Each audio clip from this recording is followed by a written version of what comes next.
सभापति महोदय, मैं सारे देश के किसानों की स्थिति यहाँ सदन के सामने रखना अपना कर्तव्य मानता हूँ।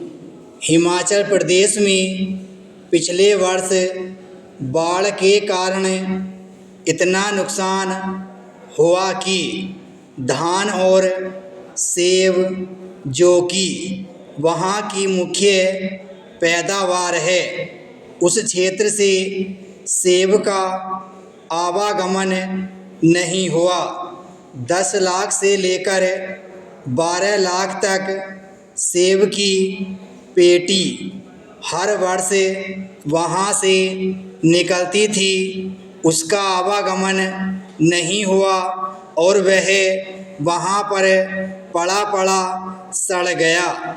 इस संबंध में बार बार सरकार का ध्यान आकर्षित किया गया, लेकिन यह सरकार कोई रास्ता नहीं निकाल पाई। पिछले दिनों हमने और कई माननीय सदस्यों ने पंजाब, हरियाणा, उत्तर प्रदेश, आंध्र प्रदेश, उड़ीसा आदि इन सारे राज्यों के बारे में यहाँ चर्चा की थी कि भारतीय खाद्य निगम उनकी फसल को खरीद नहीं रही तथा उसने वहाँ कोई केंद्र नहीं खोले। जब उनकी खरीद नहीं हुई तब किसान मजबूर होकर उन्हें औने पौने दामों में बड़े व्यापारी को बेचने के लिए मजबूर हो गए। उनकी धान और अन्य फसलों की लागत भी नहीं निकल पाई। नतीजा यह हुआ कि उसकी रीढ़ की हड्डी टूट गई, उसकी कमर टूट गई। राजस्थान और खासकर मध्य प्रदेश, क्योंकि आप मध्य प्रदेश के बारे में पूछ रहे थे, वहाँ सोयाबीन की सर्वाधिक पैदावार होती है। कुछ हिस्से महाराष्ट्र और राजस्थान के भी हैं जहाँ सोयाबीन की फसल पैदा होती है।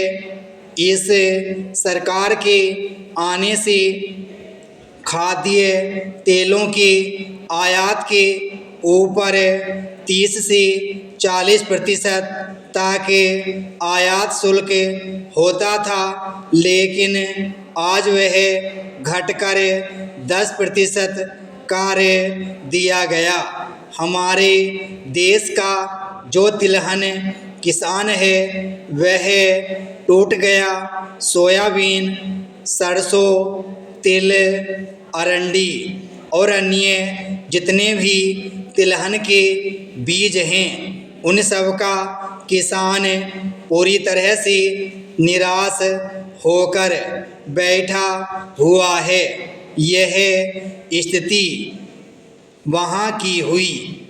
13 वर्षों में न्यूनतम कीमतें आज जिसकी मिल रही हैं वह सोयाबीन की मिल रही हैं। मध्य प्रदेश, राजस्थान, महाराष्ट्र की आज यह स्थिति है। यही कारण है कि आज किसान आत्महत्या करने पर उतारू है।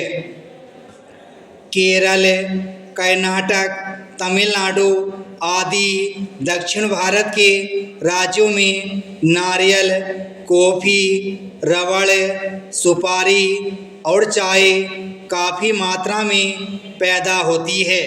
आयात शुल्क में भारी कमी होने की वजह से बाहर के देशों से सस्ते दामों पर फसल यहाँ आने लगी। उसका नतीजा यह हुआ कि नारियल और चाय से लेकर हर चीज़ की कीमतें आज नीचे चली गई। आज दक्षिण भारत का किसान बिल्कुल सड़क पर आने की स्थिति में खड़ा हो गया है। विराम स्टॉप।